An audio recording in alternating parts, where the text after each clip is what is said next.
जम्बूफलचारुभक्षणम् उमासुतं शोकविनाशकारकं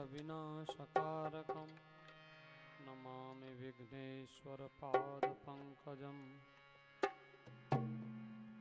वागीशाद्याः सुमनसः सर्वार्थानामुपक्रमे यं नत्वा कृतकृत्याः स्युस्तं नमामि गजाननम्। वक्रतुण्डमहाकाय सूर्यकोटिसमप्रभ निर्विघ्नं कुरु मे देव सर्वकार्येषु सर्वदा। गणेश जी का स्मरण करके बड़े प्रेम से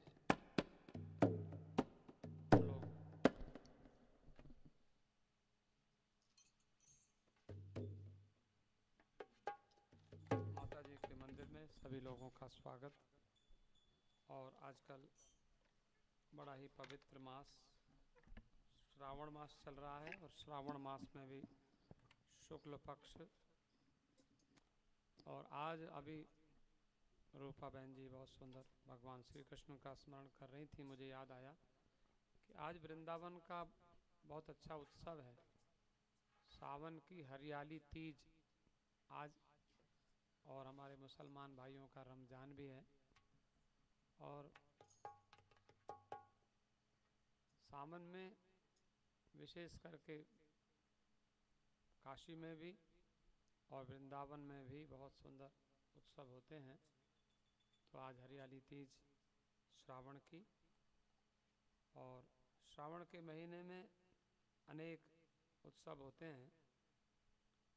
अभी श्रावण शुक्ल पक्ष की जो परसों को पंचमी होगी उसको नाग पंचमी कहते हैं। लेकिन श्रावण में भगवान का स्मरण, शंकर का स्मरण, शिव का स्मरण, और वो भी माता जी के पवित्र मंदिर में, शिवा के मंदिर में शिव का स्मरण। हम लोगों ने झंडा मेला उत्सव किया माता जी भामेश्वरी का। हमारे पुराणों में जो भविष्य पुराण है उसमें विशेष करके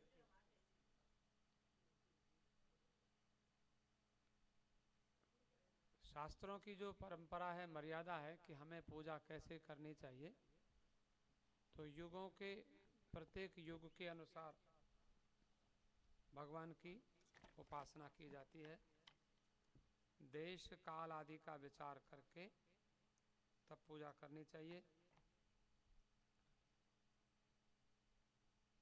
आगे आने वाला अभी जो नाग पंचमी जो हम लोग, मैं अभी कह रहा था, तो उसी दिन हमारे पंचांग के अनुसार कल की जयंती मानी जाती है। कल की भगवान अभी आए नहीं, लेकिन कहते हैं वो इसी महीने में, श्रावण के महीने में ही उनका प्रागट्य होता है। और भारतवर्ष में संबल ग्राम में भगवान प्रकट होंगे कलयुग में ही, तो उनकी उस प्रकार से उपासना होगी। और वो परशुराम जी जो हमारे 8 चिरंजीवियों में से एक चिरंजीवी हैं, अश्वत्थामा, बलि, व्यासो, हनुमांश्च विभीषण, कृपा परशुरामश्च सप्तैते चिरजीविनः सप्तैतान संस्मरे नित्यम मार्कंडेयमथाष्टमम्। तो अश्वत्थामा, बलि, व्यास, हनुमान, विभीषण, कृपाचार्य, परशुराम, 7वें चिरंजीवी परशुराम जी हैं। परशुराम जी कलयुग में विशेष अपनी प्रतिभा दिखाएंगे, ऐसा हमारे शास्त्रों में, भविष्य पुराण में भी, भागवत में भी, सब में वर्णन है। कल की भगवान अवतार लेंगे तो परशुराम जी उनको धनुर्विद्या सिखाएंगे। उसके अनुसार वो फिर जो भगवान का एक परंपरा मर्यादा है कि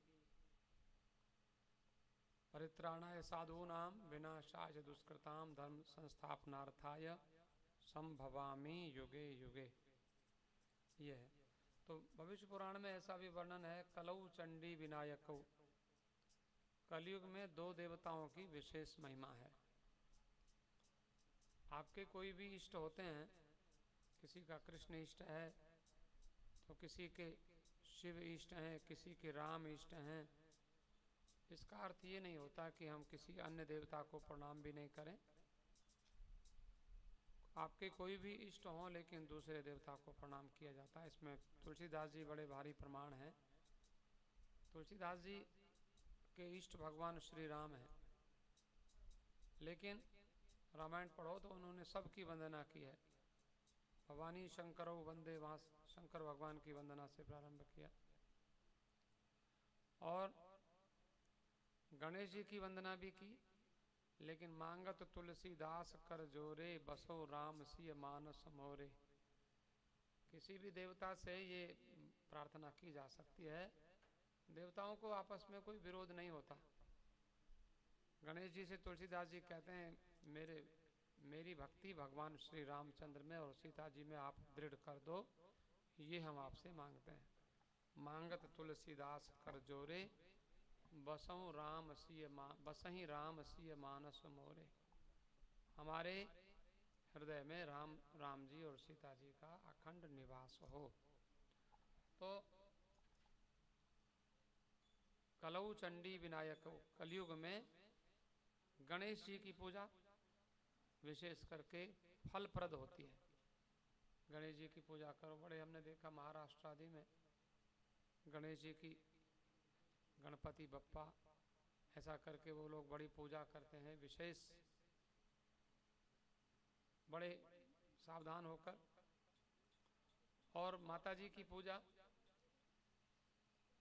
कलयुग में माता जी की पूजा भी होती है। आपको पता है कि भगवान श्री कृष्ण ने, अभी श्री कृष्ण जन्माष्टमी भी आप मनाएंगे 21 अगस्त को। 21 अगस्त को भगवान श्री कृष्ण का जन्मोत्सव यहाँ पर मनाएंगे। आपको पता है कि जब भगवान श्री कृष्ण आने वाले थे, माता जी की महिमा हर कथा के साथ जुड़ी हुई है। तो कहते हैं, आपने नाम सुना है माता जी की अष्टभुजा, अष्टभुजी माता।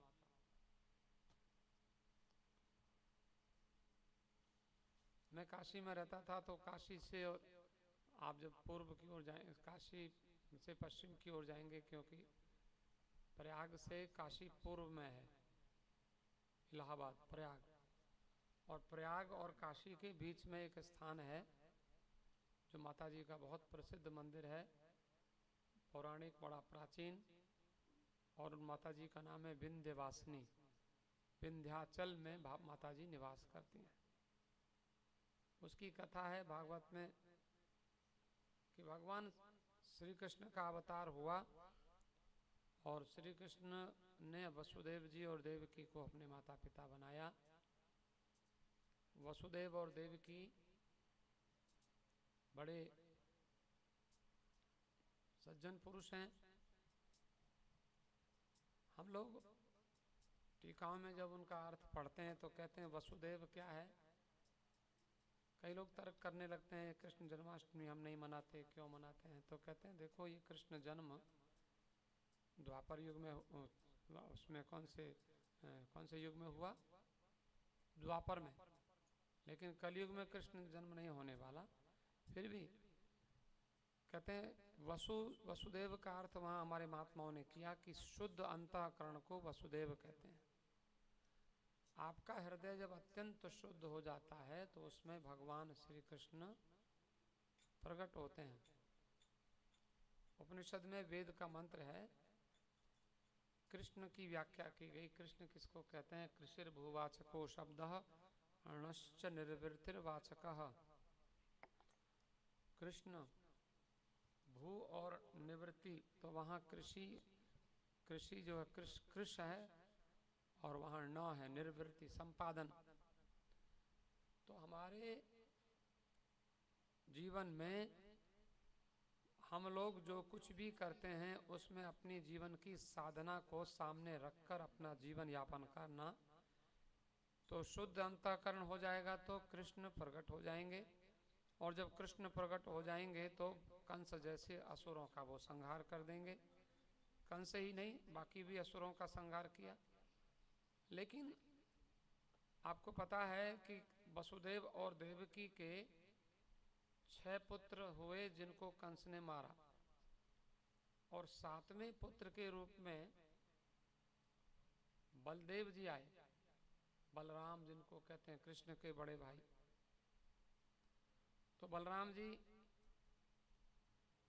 जब गर्भ में आए तो भगवान नारायण ने माताजी से प्रार्थना की, भगवती से, जगदम्बा से, दुर्गा महारानी से, कि माताजी आपकी आवश्यकता है। माताजी ने कहा क्या आवश्यकता है? तो देखो कितनी पुरानी बात है, लेकिन आज हम अपनी जो चिकित्सा विज्ञान को देखें तो चिकित्सा विज्ञान आज भी अगर इस विषय में सोचने के लिए मजबूर हो सकता है।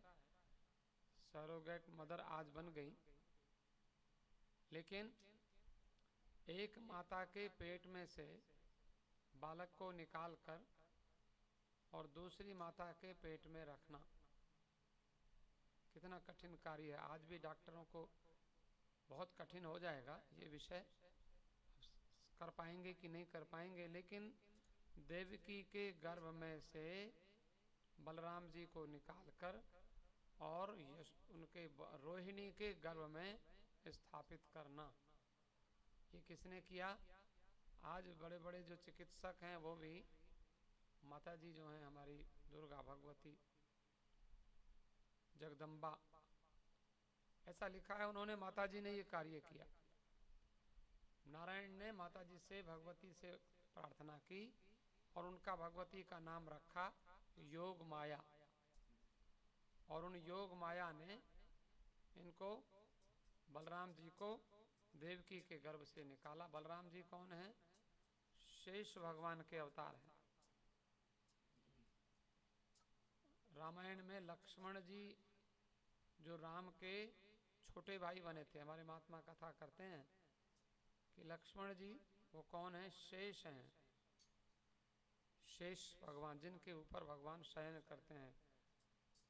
क्षीर सागर में भगवान जो शयन करते हैं, शांताकारम भुजग शयनम, सांप के ऊपर सोते हैं, भुजग माने सांप, शांताकारम भुजग शयनम पद्मनाभम सुरेशम।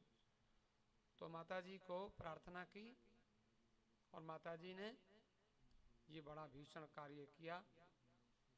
तो भगवान श्री कृष्ण आए।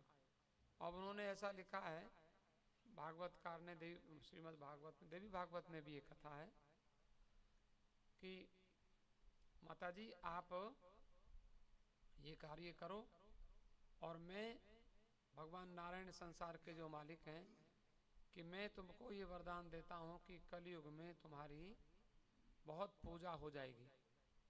माताजी से प्रार्थना की। और नंद गोप गृहे जाता यशोदा गर्भ संभवा, ऐसा माताजी का नाम।